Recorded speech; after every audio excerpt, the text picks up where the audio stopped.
Happy President's Day. Happy day 352. Happy President's Day again. Let's go through the numbers today. We have a number of announcements. Overall statewide positivity 3.53. Good news. Statewide deaths 103. Terrible news. They're in our thoughts and prayers. Statewide hospitalizations 6,600. That's good news. Statewide ICU down 15. Intubations down 6. Good news. Good news overall. The positivity post-holiday increase has continued to decrease. Congratulations to New Yorkers. We went from 7.9 down to 3.7. That is very good news. Hospitalizations are down. Hospitalized percentages, 0.04 is the high, Long Island, New York City. Hospitalization, positivity, Long Island, 4.6, second Mid-Hudson, 4.5. Long Island has been a problem for a number of weeks. It continues to be a problem.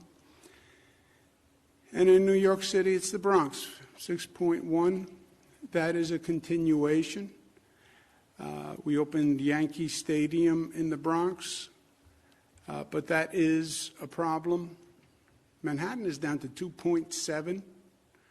Queens, Brooklyn, 4.6, 4.5. We have new FEMA sites in Queens and Brooklyn that we're doing jointly with the federal government, state FEMA sites. Those are going to be very large mass vaccination sites. And Staten Island is below Queens and Brooklyn, so that's good news. Variants of interest. This goes in the new dictionary of new COVID terms. And we've been watching these. There is a patient in New York City who has tested positive for the South African variant. The South African variant is the variant that they're watching most closely. The UK variant is very transmissible, but the UK South African variant, they worry about how lethal it is and how it relates to the vaccine. But, and this is an important but, the patient was transferred from Connecticut directly to a New York City hospital. It was not a New York resident. It was a person in Connecticut who was transferred to a New York City hospital for a procedure. We have no evidence of any spread in New York State to date. Let's talk vaccinations. 3,000,002. 2,000,001 first doses, 1,000,000 second doses. Over 1 million New Yorkers now have received doses 1 and 2, which is great news. There's been a lot of confusion about the vaccinations, and I understand that. Buffalo News wrote an editorial asking questions which frankly are commonly asked questions. I've received them a number of times. So I just want to make sure people understand what's happening with the vaccinations. The Trump administration had said they were increasing eligibility and they were going to increase the supply of the vaccines. States increased eligibility. What happens is the Trump administration did not increase the supply. Biden administration comes in, basically the cupboards were bare of enough dosages. The Biden administration, a very short period of time, went back, secured more dosages. They're now talking about getting 600 by the end of July. 600 would do 300 million Americans twice, so the nation would be fully vaccinated. But there are more people eligible nationwide than there are now doses available. Federal government, as I mentioned, increased the eligibility, but never increased the supply. So now New York State, you have 10 million people eligible, 300,000 doses per week. 300,000 people chasing the doses. 10 million people chasing 300,000 doses. How does the federal government allocate doses? The federal government allocates to states based on the population of the state. Population of New York, population of California, you get an allocation based on your population. State allocates to counties, regions, by the population that is eligible for the vaccine, 1A, 1B, comorbidities, etc. The federal government set up multiple distribution points when the program first started. Local governments also wanted to be in a position to distribute themselves. This is now the distribution system that we have in place. Federal governments give directly to pharmacies, an allocation that goes directly to pharmacies. Federal government has an allocation to pharmacies for nursing homes, which is called the Federal Nursing Home Program. Federal government gives directly to what's called federally qualified health centers, community-based centers, directly from the federal government. Federal government then gives to the state for FEMA-operated joint venture sites. We now have one in Queens and Brooklyn. We're working for others upstate. But that's feds directly to those joint sites. Federal government then allocates to states separate from all of that. The state then also allocates to pharmacies. The state also allocates to federally qualified health centers. The state allocates to hospitals. The state runs mass vaccination sites, and the state then gives to local governments. The local governments then allocate some to the federally qualified health centers, allocate some to pharmacies, and locals set up mass vaccination sites. That's why you have this massive distribution network. Many points of distribution, many options for people, but it also creates confusion. Let me have one site where I can go and find out where I can get a vaccine in Buffalo. That's not how the system was set up from day one.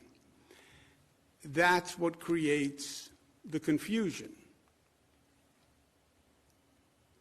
And if I could figure out how to get this slide to advance, that would be good.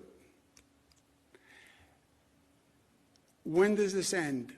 Because the system is set up the way it is, it's not really going to end until you have increased dosages. When you have increased dosages, that extensive distribution network will wind up being a positive and not a negative. Because then you'll have multiple pharmacies getting allocations from multiple sources, multiple mass vaccination sites. But there is a downside to coordination in the meantime. Again, with the additional purchase of the vaccinations from the federal government, June, May, you should see the situation flip where all those distribution points will make it easier for the consumer. But right now, yes, there are multiple distribution points. County runs a site, state runs a site, city runs a site, federal government gives to pharmacies, etc. The NGA, National Government Association, I met with the president last week. We sent a letter today asking for more coordination and clarification of this distribution site. The letter basically said, when CDC does their reporting, please separate out all of these different distribution points so it's clearer for people. In other words, when we receive allocations from the federal government, we being the state, some are for the first dose, Some are for the second dose. Some are for the nursing home program. And then you have the federal government sending to pharmacies and the federal government sending to federally qualified health centers. We need better coordination between the federal government and the state government so we know what pharmacies they're sending to. We don't send to the same ones. Local government doesn't send to the same pharmacies because some pharmacies do a better job than others. Some pharmacies are already getting a distribution.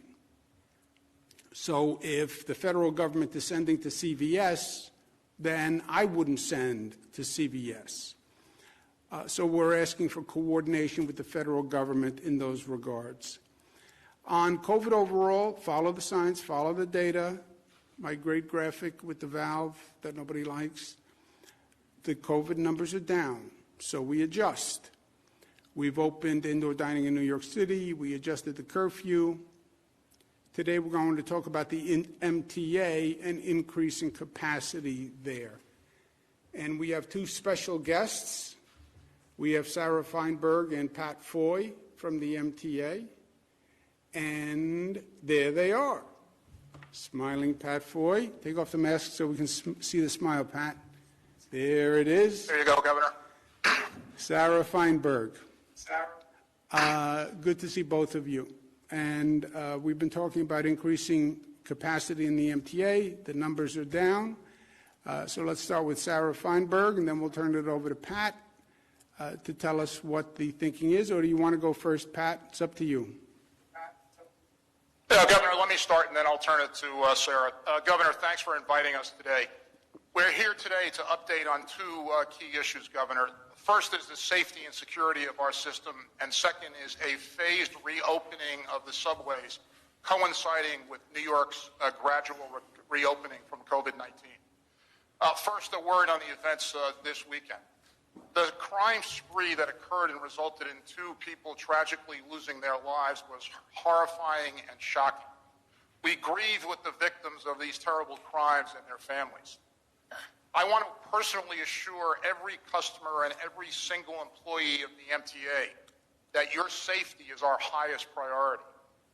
That's why yesterday my colleague Sarah Feinberg, New York City Transit Interim President, and I sent a letter to Mayor de Blasio and Police Commissioner Shea requesting that an additional 1,000 NYPD officers be assigned to the Transit Bureau of the NYPD to patrol subways and buses. As you remember, the MTA began calling for additional police officers in the system well over a year ago. And it was the right call then, and it remains the right call now. Make no mistake, however, we also need more mental health resources from the city of New York dedicated to address the growing crisis facing the city so that those suffering have access to the critical services they need and deserve. We and our customers and our employees need the city to meet its obligations on both these fronts. Additionally, this additional infusion of police officers will be crucial as we were planning a phased reopening of the subways coinciding with the gradual reopening of the city of New York. We are seeing positive trends, as you just outlined, Governor, with the deployment of the vaccine, a drop in the infection rate, the resumption of indoor dining, extended hours for bars and restaurants, and the reopening of stadia and arenas. And today we are announcing the goal of beginning a phased reopening of the subway on Monday morning, February 22nd. As we all know, the subways have been closed overnight from 1 a.m. to 5 a.m. since May 6th. But under this plan's change, the subways will stay open until 2 a.m. and reopen at 4 a.m. At the same time, this 2-hour service suspension will allow us to continue our enhanced disinfecting regime, which has led the subways to be the cleanest they've ever been. We will never stop doing everything we can to protect riders and employees. And now I'll turn it over to Sarah Feinberg. Thanks, Pat. First, I just want to echo what you said and say my heart goes out to the victims of the crimes from the weekend and to their families. No one should ever be victimized in our system, and certainly no one should ever be victimized, and certainly not in our transit system. I want to thank the NYPD for their effective work over the weekend, which led to the apprehension of the individual they believe is responsible for the weekend acts of violence. Since joining the board, Governor Cuomo's invitation 2 years ago and becoming president of Transit 1 year ago, I've had to be focused on the issues of safety and security to a significant degree. On this issue of crime and those experiencing mental health illness, we started asking for additional resources nearly 2 years ago. By my count, myself and the chairman have asked the city for additional policing and mental health assistance in the subway system more than 30 times in the last 18 months. We've called for more uniformed officers. We've asked for them to be in stations and on trains. We've asked for them to assist us during the overnight shutdown, but also at other hours. I would point out that our understanding of the Transit Bureau's current staffing means that at current staffing levels, plus the additional 500 officers added by Commissioner Shea over the weekend, plus the additional 1,000 officers requested by us over the weekend, would bring the number of officers in the Transit Bureau to nearly 4,000. 4,000 officers is the number of officers we had in the system more than 2 decades ago prior to the NYPD Transit Police merger. Additional policing will not solve the mental health crisis or the fact that so many in the subway system are experiencing homelessness and therefore are more likely to be victimized. We have to put additional resources to these items as well. To that end, we've called on the city to expand the 311 system into the subway so people using the system, including our own employees, are better able to report those who are clearly experiencing a mental health crisis. We've also called for additional resources to house individuals who do not have other options or those who don't feel safe in the shelter system. Additionally, we've not just asked for more from the city, we've done more on our end as well. We surged MTA police officers into the subway system for the last year. A year ago, the governor called for and the MTA approved the hiring of 500 additional MTA police officers. We began executing on that hiring, hired and onboarded more than 200, and that hiring has now begun again. We've increased dramatically the number of cameras in our system. When our capital program had to be stalled due to the financial crisis, Transit took on cameras and started installing cameras throughout the system on platforms and trains. We started tracking incidents in the system in real time so that our officers and security forces could better predict and respond to hotspots. We fought for and in cooperation with the governor passed and the state assembly and senate passed legislation that will allow recidivist criminals to be banned from the system on a temporary basis. So there's no question that we've been doing all we can, but there's also no question that these additional resources are needed in the system. I feel responsible for every customer and every member of the transit workforce from the moment they enter our system until the moment they exit our system. Not only do they need to be kept safe and secure, they have to feel safe and secure.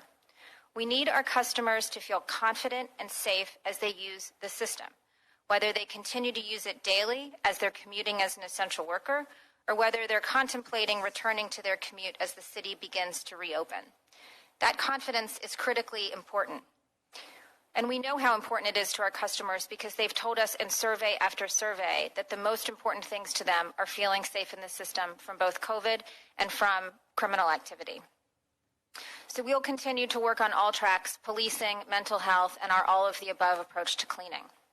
On our phased reopening of the subway system for overnight service, 1 year into the pandemic and 10 months into our overnight closure, New York is starting to look at a return to normalcy. As we look at the reopening of the city and the economy, we have been planning in recent weeks for our own reopening and return of overnight service. And we have determined that a shortened overnight closure is an appropriate step forward towards the return of around-the-clock service. To be clear, we will continue our cleaning regimen. We've been doing so for many months now, and we will continue to do so. We clean our system 24 hours a day. We clean and disinfect stations twice each day. We clean and disinfect subway cars multiple times each day. That will continue. When we are closed from 1 to 5, we are able to clean much more efficiently without customers in the system. That window of cleaning will now go from 1 to 5 to 2 to 4. We are confident that we can maintain the cleaning and disinfecting that we have been able to do thus far. The CDC, New York State Department of Health, FTA, and EPA all continue to advise that we should continue with our all-of-the-above approach to cleaning, and we will do so. Again, public confidence is paramount. In order for the city to truly reopen, the subway system has to be safe and secure, and our customers need to feel that. To our customers, I thank you for your patience and vigilance and for sticking with us. Thank you, Governor. Well, thank you, Sarah, and thank you, Pat. Look, the MTA is critical to what we're trying to do. As you know, we're proceeding down several tracks at the same time. We want to control the COVID infection rate. We want to, second track, we want to increase the vaccination rate. And third, we want to accelerate the reopening and stimulate the reopening of the economy. Many people have had significant pain and suffering with this economic shutdown. The MTA is obviously vital to the reopening and the stimulation of the economy. And just so we're all clear, the 2 to 4, you're reducing the closure period in the middle of the night. It's going to be reduced to 2 to 4. That goes into effect when?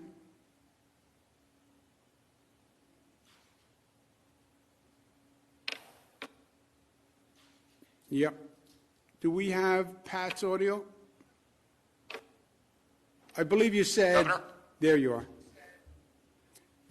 Monday morning, February 22nd, Governor. Monday morning, February 22nd. Okay. You'll still be cleaning. Yes, sir. You'll still be cleaning the trains, which is very important. CDC says it. The health experts say it. The COVID virus is not transmitted as much as they originally suggested on surfaces, but it still can be transmitted on surfaces. And I think it's very important. Sarah said it. You want to be safe in the MTA system from crime and from COVID, and I think the cleanliness makes a very big deal. Also, when you're as old as I am, the trains have never been as clean as they are now. Silver linings. It is remarkable. I can't tell you how many people comment to me that you walk onto a train, you walk into a subway station, it looks different, it feels different. I think that goes a long way towards confidence. So kudos to you and to the entire team. And on crime, I can't agree more. When you said, Sarah, we would be at 4,000 would be a level which is going back probably 30 or so years. At 4,000. 4,000 was if the city gave you an additional 1,000 from where we are now, right? You would be, with the city giving 500 more police officers, we're at 3,000, not 4,000. If they honored your request for an additional 1,000 above the 500, then we would be at 4,000, and 4,000 is only where we were 30 years ago. Is that right? Did I get it right? That's right. So, obviously, I defer to the NYPD on their own employee list. But our understanding of the Transit Bureau staffing at this point is that they're at about 2,500 officers. With the addition of the 500 over the weekend, that gets you to 3,000. With the additional 1,000 that we're asking for, would get you to about the level of officers that were in the system about 25 years ago, 1995. Well, look, crime is a problem in the MTA. Crime is a problem in New York City generally. Crime is a problem across the nation, predominantly in urban areas. But if we're going to get the economy back, we have to address this problem. People don't talk about public safety in terms of economic development, but it is the number one issue. If businesses don't feel safe, if people don't feel safe, if your riders don't feel safe, they're not going to go to a restaurant. I don't care how many, what we do with curfew, what we do with occupancy. If you don't feel safe, you're not going to get on the subway and go to the restaurant. So that is a major concern in many areas. Just please make sure you relay to everyone, to all the workers, TWU. You guys have done a masterful job all through this. I remember Pat got sick early on, but you kept the system running. The system has to run. That's how essential workers get to work. And you really did a masterful job. And I want to thank you all very much on behalf of the people of the state. So thank you. And I'll see you soon. Thank you very much for being with us. Thank you, Pat. Thank you, Sarah. Thank you, Governor. Thank you, Governor. Thank you. Okay, as I mentioned, public safety is a top priority. You want to talk about reopening the economy, you have to talk about public safety. We mandated last year, after the George Floyd killing, every locality has to come up with a new public safety plan. It'll be different in different parts of the state, but we have 500 jurisdictions that have police departments. And I get the tension between the community and the police department. And there is no easy answer, and there is no one-size-fits-all. But you can't ignore the tension. Ignoring a problem will never solve the problem. That is true in life, and that is true in society, and that is true in government. So put people at the table, let them vent their issues, and they will vent, but then let's come to a collaborative and a consensus, and let's move on. Many local governments are doing a great job. And again, this is a nationwide problem, but it's New York's mandate to lead the way. And many local governments are doing a great job. I applaud the New York City Council for putting out a set of proposals. I think that's a positive step forward. But you now have to come to an agreement and get a bill signed. And that's by April 1. And April 1, tick, tick, tick, tick, tick, tick, 45 days to complete. We're also going to be sending amendments to our state budget, which is also due April 1. We have had conversations about legalizing recreational marijuana. We don't have an agreement yet, but I believe we're making progress. I'm sending an amended bill. Legalizing recreational marijuana is something we've tried to do for several years. It is overdue, in my opinion. You have people who are incarcerated for crimes that, frankly, they shouldn't have a record on. We also need the revenue from legalizing recreational cannabis. It is a controversial topic. It's a controversial and a difficult vote. I get it. I believe if we don't have it done by the budget, we're not going to get it done. And I think it would be a failing if we don't get it done this year, and I think that would be a mistake. So we're sending up a new bill that reflects the conversations we've had, but I'm hopeful that we can come to an agreement and we can get it done. But I believe, because I've seen this movie before, if we don't get it done by April 1, we won't get it done. And again, that's 45 days. 45 days sounds like a long period of time. In government, 45 days is a blink of an eye. On my emergency powers, first, emergency powers have nothing to do with nursing homes. I have taken hundreds of actions. The legislature can reverse any action that I take, not even by a bill, just by passing 50% of the Assembly and the Senate. They have never reversed a single action. The virus cannot be managed by state boundaries. We've learned that. It can't be managed by county boundaries. We've learned that. I've always consulted with the legislature. I consult with other politicians. I have no problem consulting with the legislature. Anyone who wants to stand up and raise their hand and say, here's my position, great. But these are public health decisions. They're not local political decisions. And they have to be made on a public health basis. This virus is serious. And I understand these decisions are difficult politically. I get that. It's difficult to close schools. It's difficult to close restaurants. It's difficult to impose curfews. But otherwise, people die. And these decisions should not be politicized. If you made these decisions by a poll, none of them would happen, and more people would die. I want to clarify facts on the nursing homes, which has been an ongoing discussion. New York, as everybody knows, was ground zero for COVID, and nursing homes were and still are ground zero for COVID. And losing a loved one is very, very painful.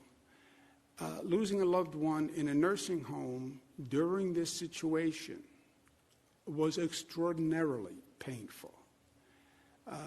There was no visitation. You couldn't be with the person. You couldn't talk to the person. It was hard to get them on the phone. People in nursing homes are not as conversant and facile on Zooms and on FaceTime. I mean, it doesn't work that way. So I understand fully how difficult it has been, and I want to make sure people have all the facts, the information. This past year, there is a toxic political environment, and everything gets politicized, and there's political spin, and then there are facts. Two very different things. And I just want to make sure people have facts. Last August, Department of Justice sent a letter to Democratic governors, 4 of them, New York, New Jersey, Michigan, Pennsylvania, asking for information on public nursing homes. New York State Legislature also sent a letter asking for information on nursing homes. We paused the state legislators' request while we were finishing the DOJ request. We told both houses, the Assembly and the Senate, that we had DOJ requests for information and we were prioritizing that. We did give the DOJ request precedence, and we told both houses that. The August request we replied to fully. Separately, DOH got a DOJ letter signed by Jeffrey Clark, the attorney, in October, which we learned about from the New York Post. We didn't even get the letter. Post called and told us about a letter. And that requests information on an investigation on private nursing homes. And we have been voluntarily producing information for that on a rolling basis as recently as January 8th, as offered by DOJ, the rolling basis production. Second, we paused the state legislature's request. We paused the state legislature's request. We voluntarily complied with the DOJ request for information. Two very different things. The New York State DOH has always fully and publicly reported all COVID deaths in nursing homes and hospitals. They have always been fully reported. Nursing homes had the most vulnerable population. We know that. Nationwide, 36% of the deaths are in nursing homes. You know what percent of the population are people in nursing homes? 1%. 1% had 36% of the deaths. New York is 34 in nursing home deaths as a percentage of total deaths, 34 out of 50 states. New York is one of only 7 states that counts what's called presumed fatalities in nursing homes, where the nursing home presumed the cause of death was COVID.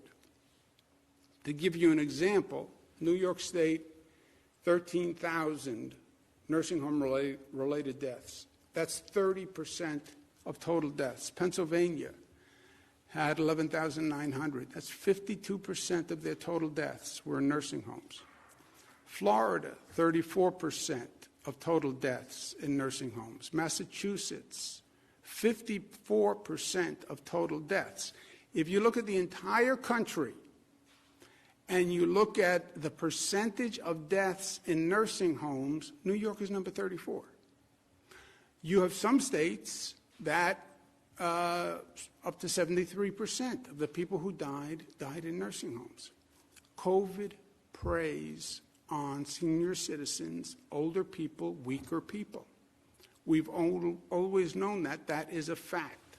Now, there is much distortion around what's called Department of Health memo on March 25th. And I want to make sure that we get the facts on this. On March 13th, Federal Center for Medicaid and Medicaid Services, what they call CMS, and on March 23rd, the Center for Disease Control, CDC, put out guidance sending people from hospitals back to nursing homes. New York State DOH followed that guidance. 12 other states, at least, followed that guidance. The CDC, CMS, DOH reasoning at the time, residents who were leaving the hospitals were not likely to be contagious because at that time the viral load is so low that you're not contagious, and they were going to be what's called cohorted, cared for in areas that are separate with other people under the right precautions. Patients, particularly senior citizens, should not remain in hospitals longer than necessary because they can get a secondary infection. That's true all across the board, especially with seniors. They try to get the procedures done. They try to get people out of the hospital before they can come up with a secondary infection that's problematic.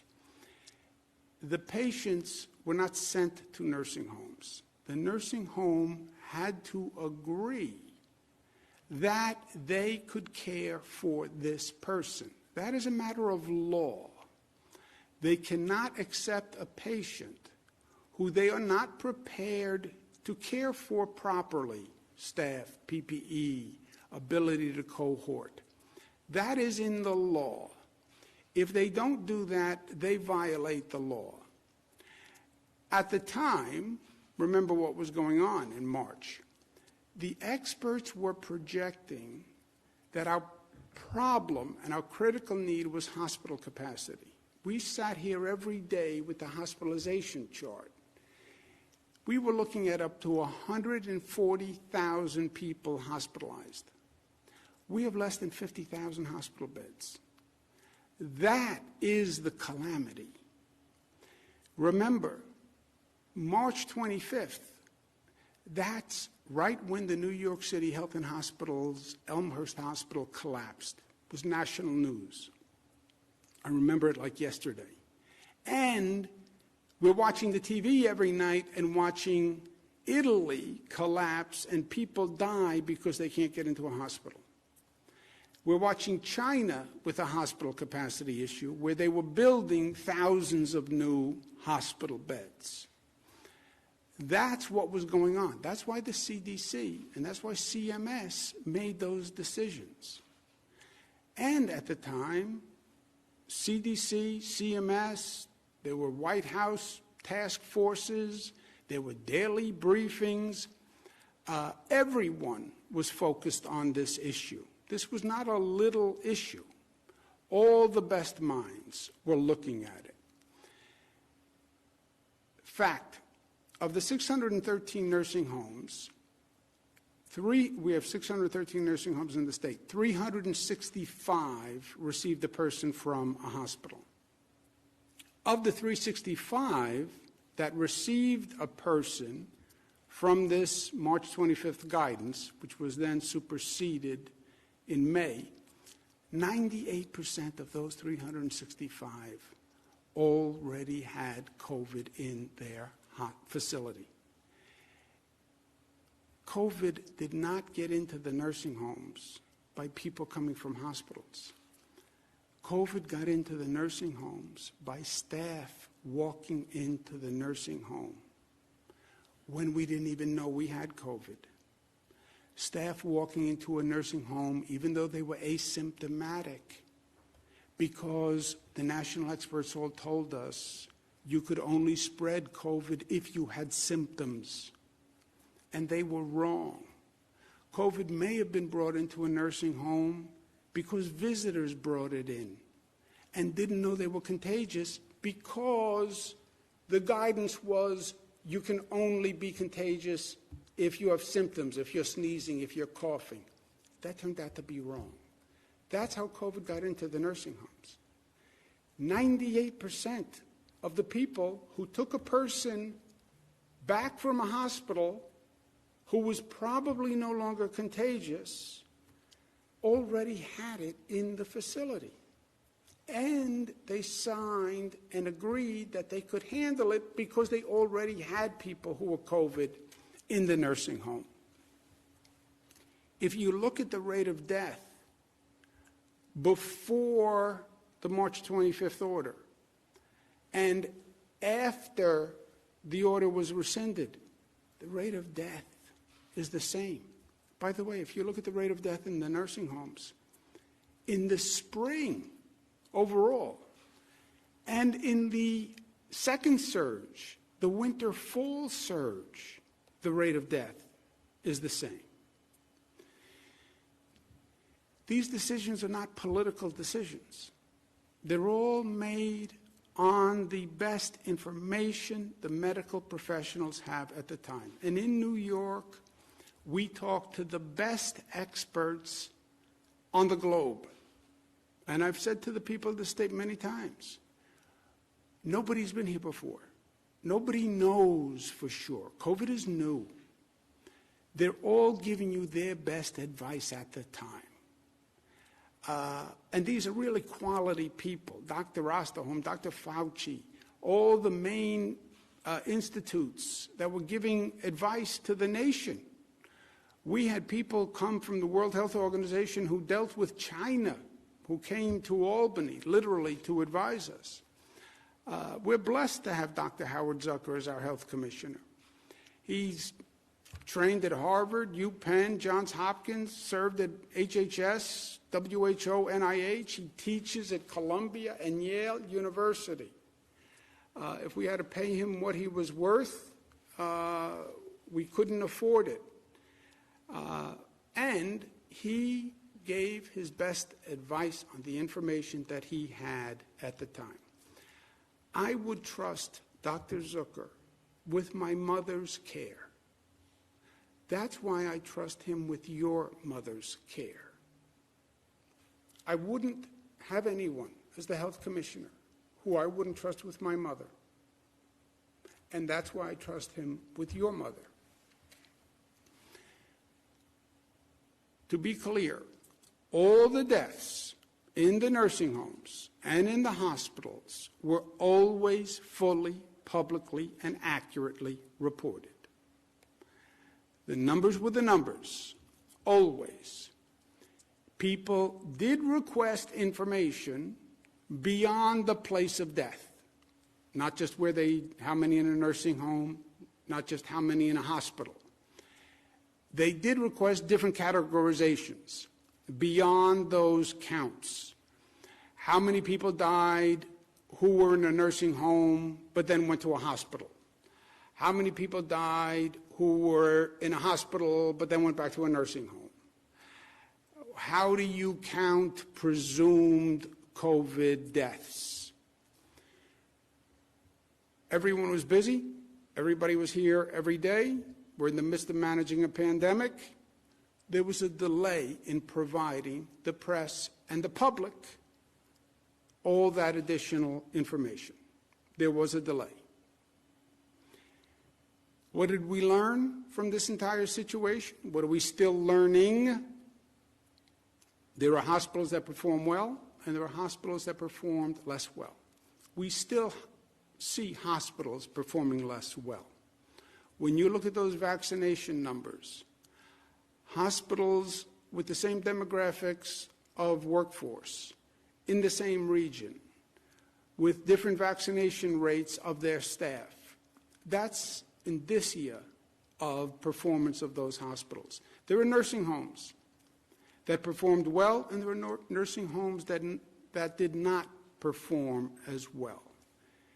We have to learn from it, and we have to correct it before we have another surge and another pandemic. And by the way, we are going to have another pandemic.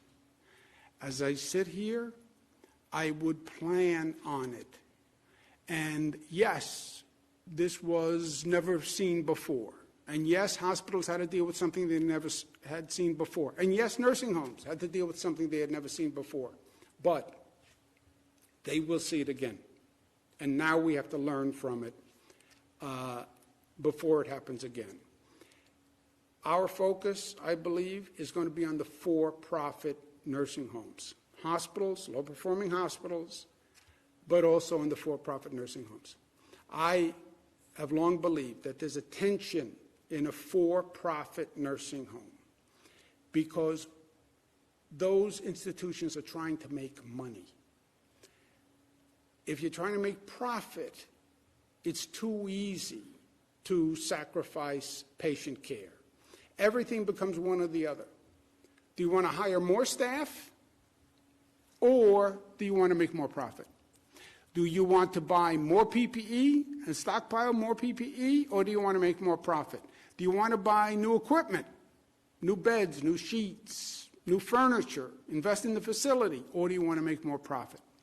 That tension is a problem, and that has to be resolved legislatively, because I don't want to leave it to these for-profit owners to decide what's right, what's wrong. Let's learn these lessons. We have to implement hospital reform and nursing reform, and we have to do it in this budget cycle. COVID isn't done with us. Implement the lessons now, and we're going to propose them in the 30-day amendments. If you're a for-profit nursing home, I believe it should be mandated how much you put back into the facility and how much profit you can make. I believe that. Nursing home hospitals that have these issues, they have to improve, and we have to take it into consideration when there's a surge. If there's an influx into hospitals, not all hospitals can handle it equally. And that's why you saw some hospitals fail. If you could do it all over again, just rewind the tape. I understand the public had many questions and concerns, and the press had many questions about nursing homes primarily. And I understand that they were not answered quickly enough. And they should have been prioritized and prioritize those requests sooner. I believe that. I understand the reasons. I understand that there was a lot going on. Everybody was working 24 hours a day. Everybody was overwhelmed. We were in the midst of dealing with a pandemic and trying to save lives. They were answering DOJ. And nursing homes and the hospitals were also in the middle of hell and the middle of a pandemic. And they were scrambling, and they were managing the crisis. I understand all of that. But the void we created by not providing information was filled with skepticism and cynicism and conspiracy theories, which furthered the confusion. Nature abhors a vacuum. So does the political system. You don't provide information, something will provide the information. Most of all, the void we created allowed disinformation. And that created more anxieties for the families of loved ones. I've had hundreds of conversations. People couldn't get into the facility to see their loved one.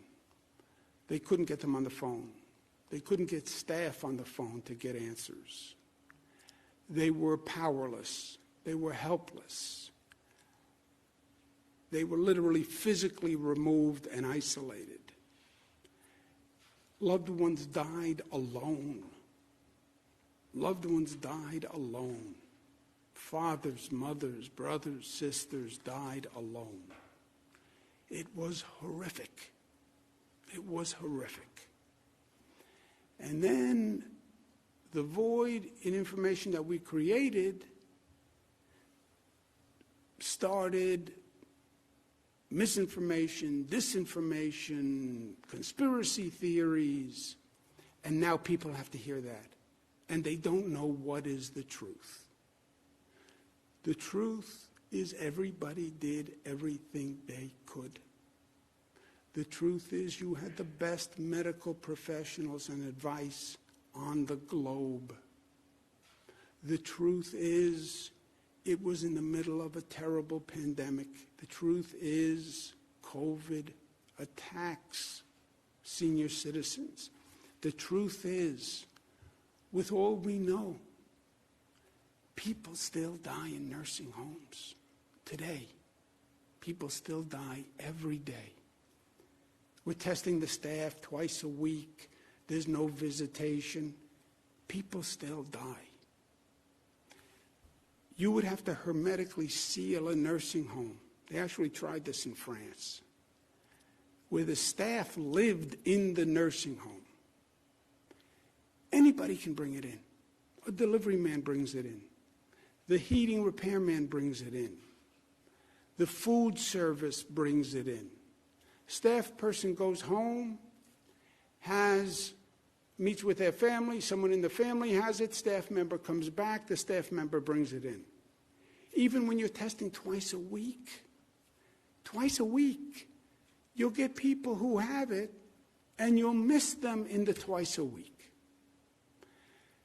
That is the reality. But not providing the information creates the void.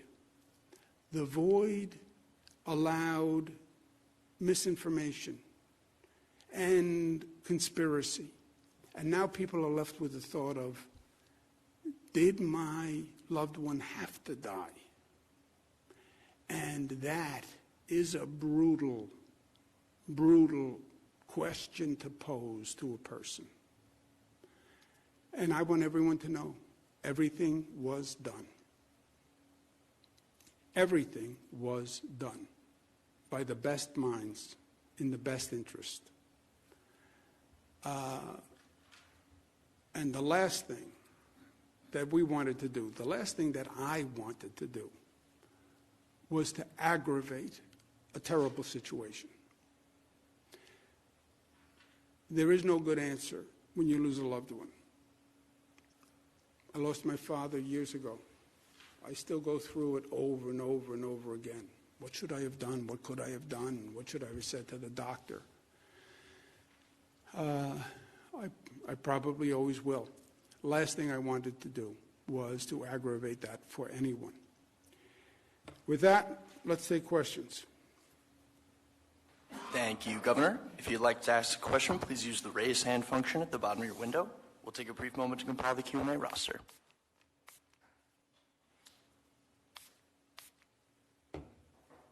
Governor, your first question comes from Steve Burns at WCBS 880. Steve, your line is now open. Please unmute your microphone.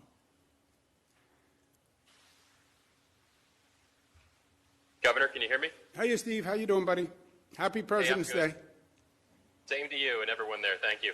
A couple of questions for you. First, regarding the nursing home information.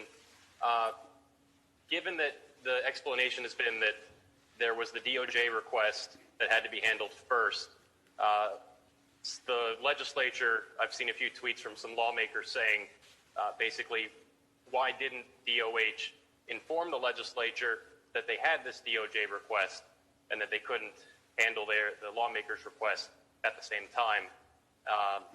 Secondly, on subways, I know the MTA's request for an additional 1,000 officers also coincides with this police reform initiative, and I'm sure a lot of those initiatives will have to do with mental health, police responding to mental health situations. Do you feel like it's the right move to send another 1,000 officers into the MTA system to primarily deal with people having mental health problems? Yeah, Steve, good question. Two questions. First one, both houses were told. The state legislators are wrong. Both houses were told that we had the DOJ request and we were going to give precedent to a DOJ request. They were both told.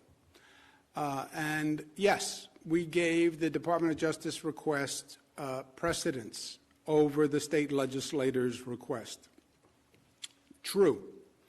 Federal government took precedence over the state legislators' requests. I know there are state legislators, I've spoken to them, they said, well, we're just as important as the Department of Justice. I understand their point of view. We gave precedence to the Department of Justice, we told the Assembly that, we told the Senate that. And that's what we did. And we're also in the midst of managing a pandemic, and Dr. Zucker's here every day, and Dr. Zucker's here every night at midnight, and Dr. Zucker's dealing with the hospitals, et cetera. But yes, we prioritized DOJ over the state legislature, and that's what they focused on. And forget, not besides the state legislature, there were people requests, there were press requests that were not answered on a timely basis, and that created the void that I'm talking about. And then once you create a void, people spread disinformation, this conspiracy theory, they're not giving you this information because of this, because of this, because of this.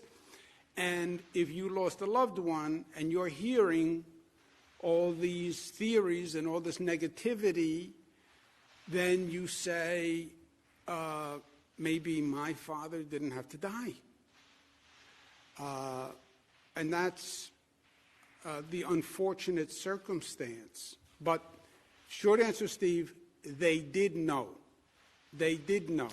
They were told, Assembly and Senate, we have the Department of Justice, we're giving them precedence. On the police reform, I believe you need more public safety in the subway stations. I believe you need better safety, public safety in the city overall.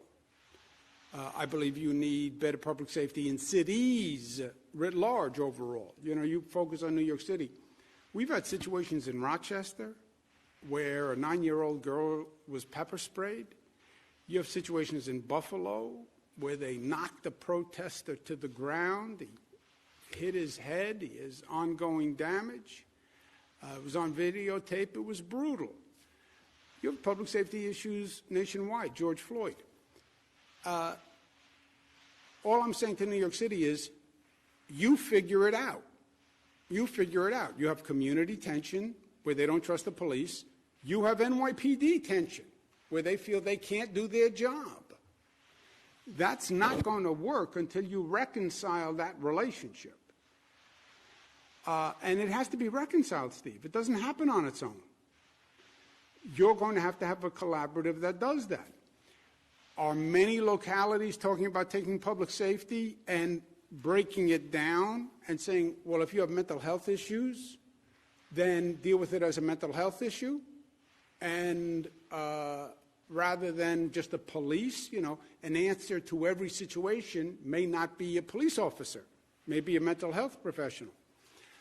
When the MTA asks for 1,000 police, that's all there is to ask for now. If they come up with a new public safety plan and they say, look, we're going to have mental health experts and they're going to deploy to mental health related complaints, fine. Then that sounds right and that sounds sound. And if they come up with a different public safety strategy, then fine. Fit that to the subway station. But right now, all you have are police. There are no mental health experts to request, right?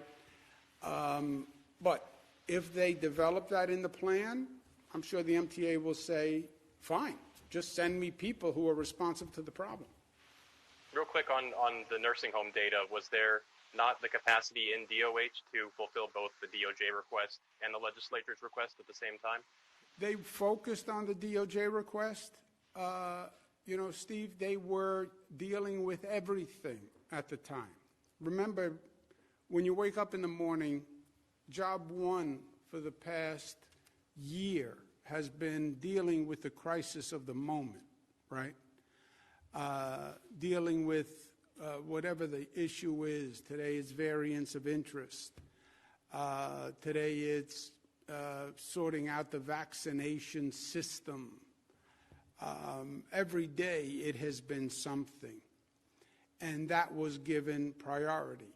In retrospect, should we have given more priority to fulfilling information requests? In my opinion, yes. Yes, and I think that's what created the void. But do I understand the pressure that everybody was under? Yes, I understand that also. It's not like people were in the south of France, right? It's not like people were on vacation. They were here every day. And fulfilling the information was not fulfilling, for example, the state legislators' request was not given a priority. The DOJ request was given a priority. That is a decision that was made. But it was informed, the houses were both informed. They can't say they didn't know, Steve, you know. You ask me for an interview, I say, I can't do your interview now because I have to do XYZ interviews. They knew.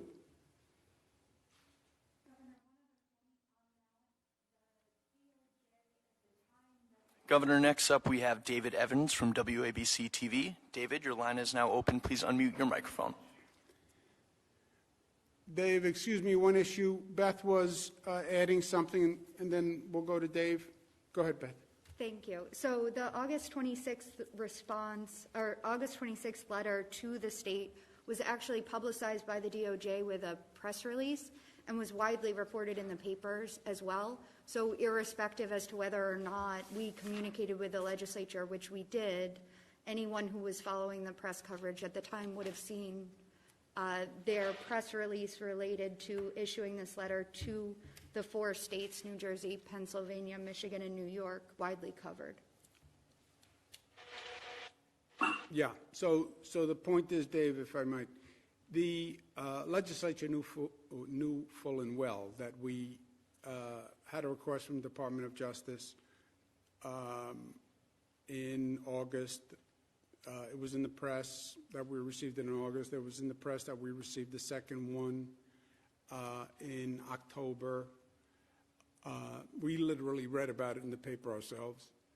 And they knew, because they were told, that was getting precedence over dealing with the state legislative request, but that we would get to the state request, but we needed to focus first on the DOJ request. Dave Evans. Hey, Governor, can you hear me? I can hear you. Hey, I got my vaccine this morning, so I can thank you for that. But I wanted to, for just a second, turn back to the nursing home for a second. So what you're saying is all of these calls for investigations from the Department of Justice, what both Republicans and Democrats in Albany are asking for, you see this as toxic political payback.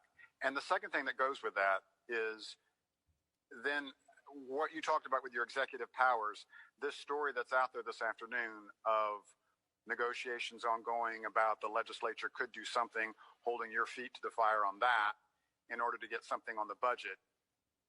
I mean, talk about raw politics. That seems to smack of it. Yeah, 2 things. The Department of Justice had what's called a request for information, not an investigation. The second letter you could construe from the Department of Justice to be talking about an investigation of private nursing homes, right? There are private nursing homes that are private nursing homes. The state doesn't run them, they're just private nursing homes. And the letter from the Department of Justice asked information about the private nursing homes because they were looking at the private nursing homes. But they... nursing home. I'm sorry? I'm sorry, go ahead. So, but my point is, we then didn't respond to the New York State Legislature's request because we were, and we told them, we're going to deal with the Department of Justice first. Also, by the way, because we were dealing with managing the pandemic, right? Everything takes time.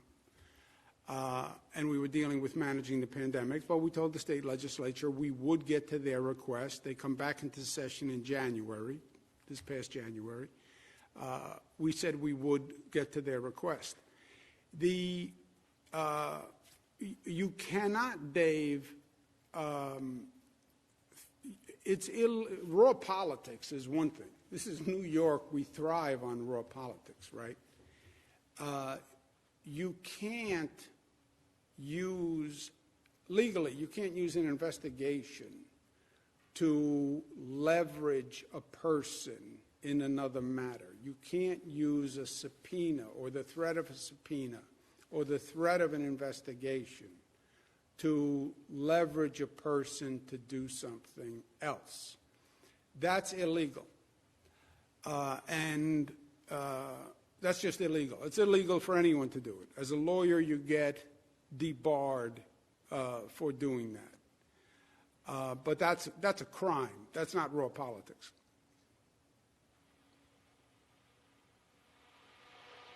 Next question, operator. Governor, next up we have Dennis Slattery from the Daily News. Dennis, your line is now open. Please unmute your microphone.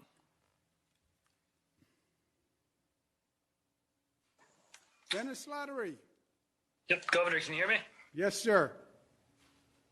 All right, great. I have two questions. Just going back to the DOJ request. It was not initially a probe. It was a request for information, but the initial one from August was a very narrow scope, only asking about state-run facilities. I'm just curious when you informed the legislative leaders about your response to that and how that would slow down your responding to the state legislators' questions that were posed earlier that month. The first request was for public nursing homes. The second request was private nursing homes. We told the legislature we had the request. We told them we gave that request precedence. More than anything, it was just a capacity issue. Remember, at the same time, we're managing the pandemic. That's what everybody was doing. And these things all take time, and the number one priority was saving people's lives every day.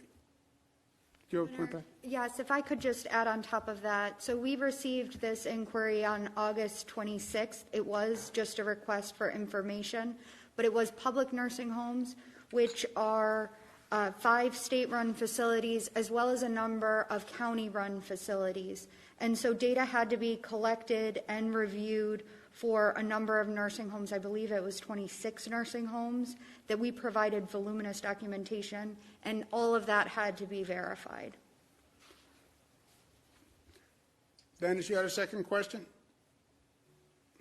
Yeah, just going back to the story that we had today about the budget negotiations and some lawmakers talking about the threat of subpoena or, rescinding your emergency powers. You kind of touched on this earlier, but I'm just curious your response to that, and, have you spoken to the legislative leaders about this? Yeah, Dennis, that is a crime. You can't say, I'm a former assistant district attorney, you can't use a subpoena or the threat of an investigation to leverage a person. That's a crime. It's called abuse of process. It's called extortion.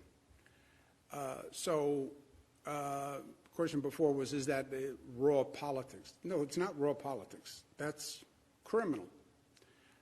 And there are, I don't know the facts. I wasn't in the room, but in the room you have lawyers. You have former prosecutors who are in that room. They know it's illegal.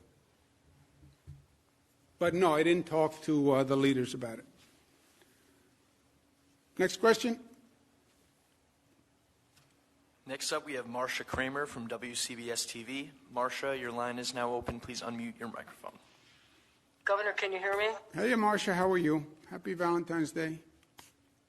So my question to you is this. Several members of the legislature, some Republicans, some Democrats, have asked that there be an investigation of what happened. If that investigation was done, it might be, for example, be done by the Attorney General. You're a former Attorney General. If you were in this situation and looked at this fact pattern, would you open an investigation of what has happened so far? And my second part of the question is, do you think that if there was an investigation and the Attorney General agreed with everything that you said, that it would help clear the air? Marsha, I don't think there's anything too clear here. It is a fact that the state legislature did a request. We told them we were not going to address the request at that time, that we were going to honor the DOJ request first. We said that. That's a fact. There's nothing to investigate there. And then we provided information to DOJ. So there is nothing to investigate. I'm telling you, I agree to the legislature's point. They sent a letter, and we said that we would deal with the DOJ first. I agree. I said that. They were told that. And by the way, they could have objected. You know, they can send a demand letter. They're not talking about subpoenas. They could have sent a subpoena and said, we don't want to wait for DOJ. We're going to send you a subpoena. They didn't do that. They understood that we were dealing with the pandemic and that we were giving DOJ precedence. And by the way, I think they were right in that. All the numbers we produced were exactly right. We didn't provide all the information that was requested. That did create a void, and misinformation did fill the void. And that misinformation gave people aggravation and confused people who lost a loved one. And allowed conspiracy theories to fester, and that aggravated people who lost a loved one, because now you don't know what to believe, and that is the last thing anyone wanted to create. But it's not a legal question. So are you really saying that this is sort of the creation of a toxic political environment that's existed for several years in this country and in the state? Look, is the environment toxic politically? Yes.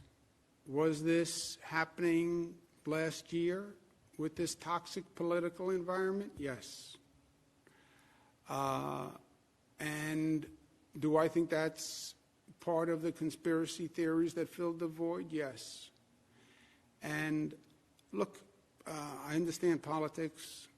I was critical of President Trump. I also worked with President Trump. I get how strong the feelings are on both sides.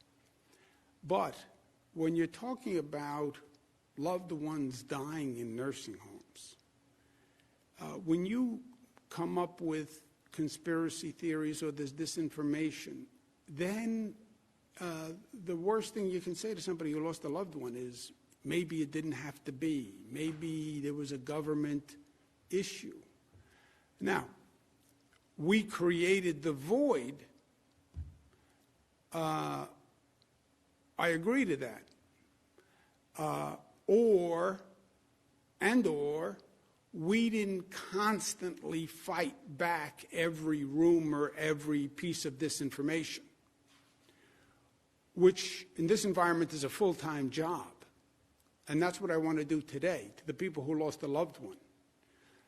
All these theories, March 25th memo did this. No, it didn't. Well, the state numbers were wrong. No, they weren't. Well, that's how COVID got into a nursing home. No, it isn't. 613 nursing homes, 365 people went back. 98% of them have COVID already. Well, we made the nursing homes take these people. No, we didn't. The nursing home had to say that, by law, that they were in a position to deal with it. So I want people to have the facts, because these were the best professionals doing the best they could. And by the way, Marsha, I want people to have the facts so they have an understanding and peace with the situation. People still die in nursing homes. They still die. Back then, we didn't have COVID tests.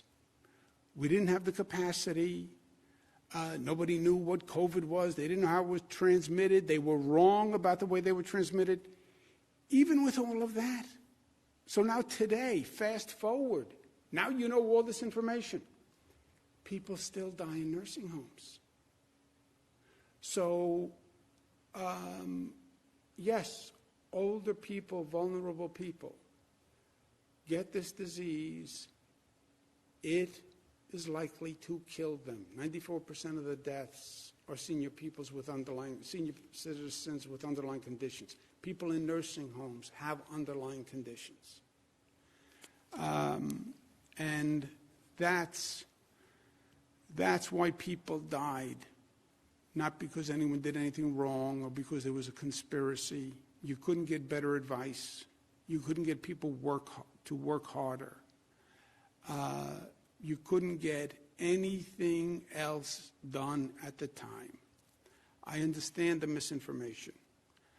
I take responsibility for creating the void that allowed the information. But I'm not concerned about that. I'm not concerned about the politics. I just want to make sure people know these are the facts. These are the facts. Everything that could have been done was done. You can't say to a person who lost a loved one, or you can say it if it's true, but, well, maybe something else could have been done. That's a cruel torture, especially when it's not true, and it's not true here. Next question, operator. Governor, your next question comes from Clayton Gusa from the Daily News. Clayton, your line is now open. Please unmute your microphone. Yeah, hello, can you hear me? Yes, Clayton. How's it going? I wanted to ask about the subway. Over the past 10 months, a lot of the public's watched you and MTA officials do some logical gymnastics over justifying the ongoing closure. A big point of contention has been that trains are running on the same schedules overnight during the shutdown. Is there, and from what I understand, they're going to continue to run on the same schedules from 2 to 4 a.m. during this shutdown. They're cleaning throughout the day. I mean, can you give us any more information on why this is justified moving forward and when 24-hour subway service will resume fully? Yeah, Clayton, I know your theory that there's no reason to close the subways to clean them. That's not what the MTA says. Also, by the way, if you were right that you don't have to close subways to clean them, then you have to answer why they've never been cleaned before.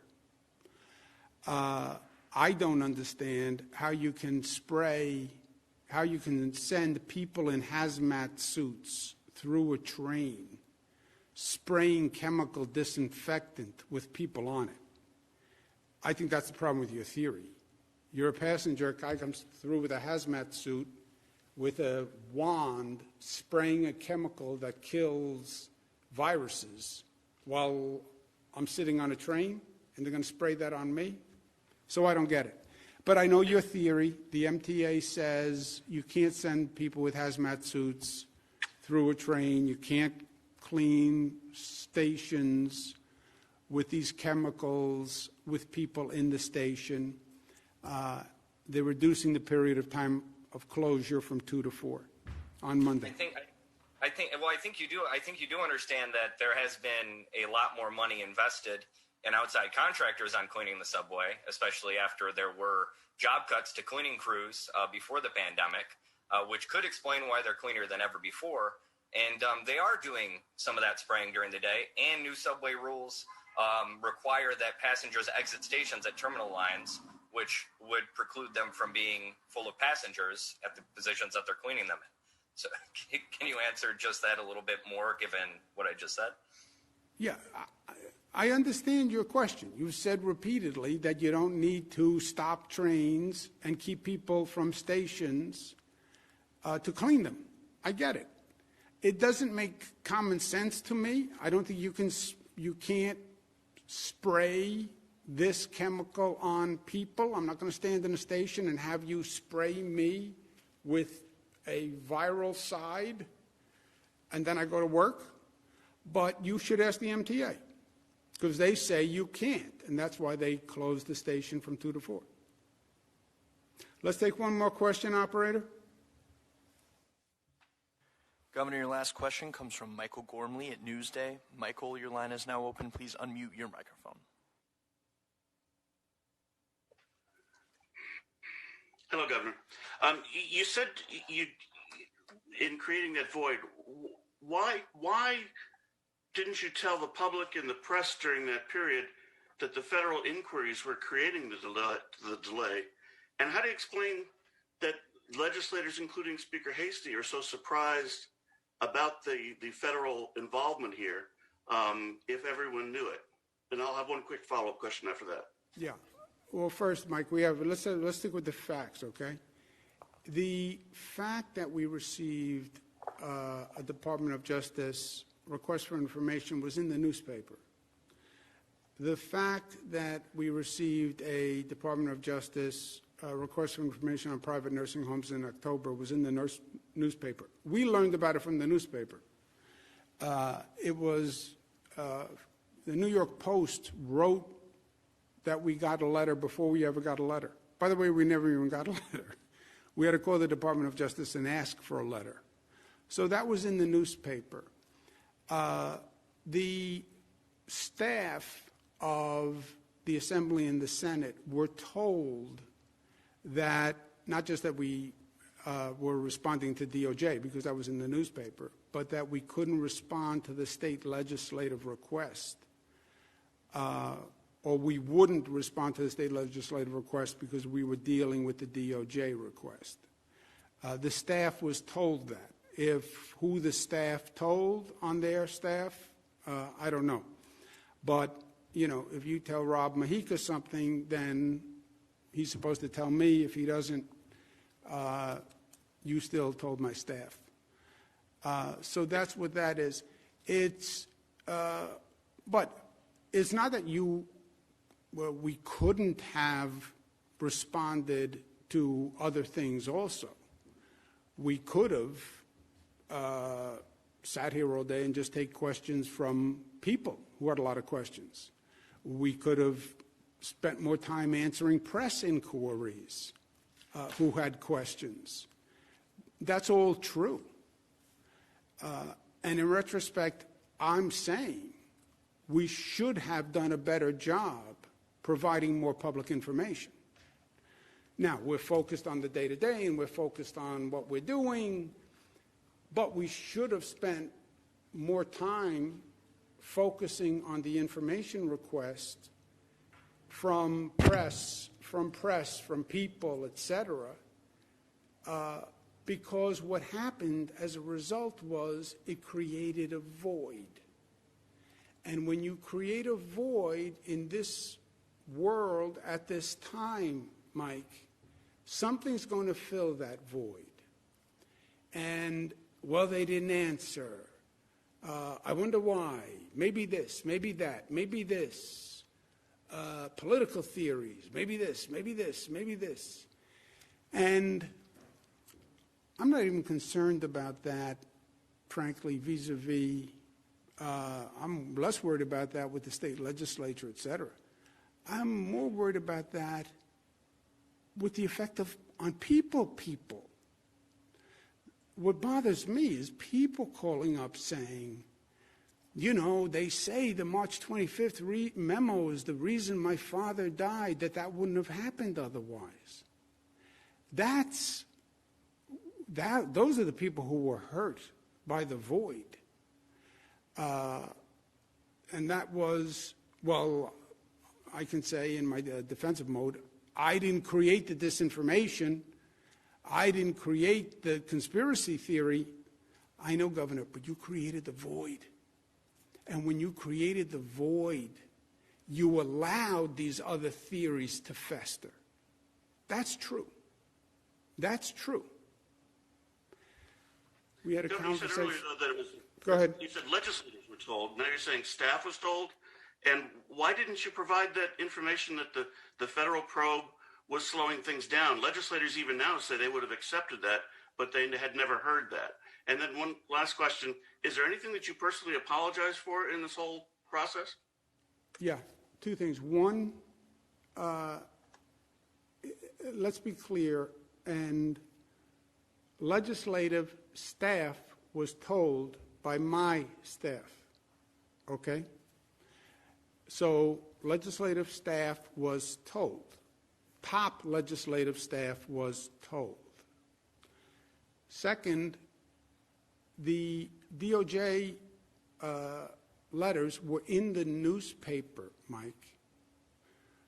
There was no secret about the DOJ letters. They were in the newspaper. Staff was told that DOJ was, we were giving DOJ precedence. So we told both houses through the staff. That's communication on a day-to-day basis is how it happens. And the legislators have said the same thing to me, by the way. We understand that if you get a DOJ request, it takes precedence. They've said the same thing to me. They say nobody told them that. I understand. We did tell the houses, and I'm sure there was a breakdown of communication now between the staff in the House and the actual legislators. Because every legislator I talked to said the same thing they said to you. We understand if you have DOJ asking questions that takes precedence. So they've said the same thing to me.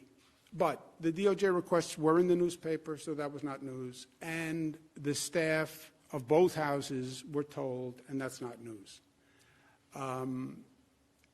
Apologize. Look, I have said repeatedly, we made a mistake in creating the void. We made a mistake in creating the void. When we didn't provide information, it allowed press, people, cynics, politicians to fill the void. When you don't correct disinformation, you allow it to continue.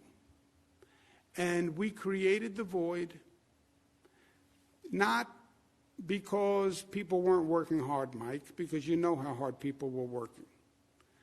And, well, you should have prioritized providing more information. Yes. Yes. In retrospect, we should have prioritized providing more information.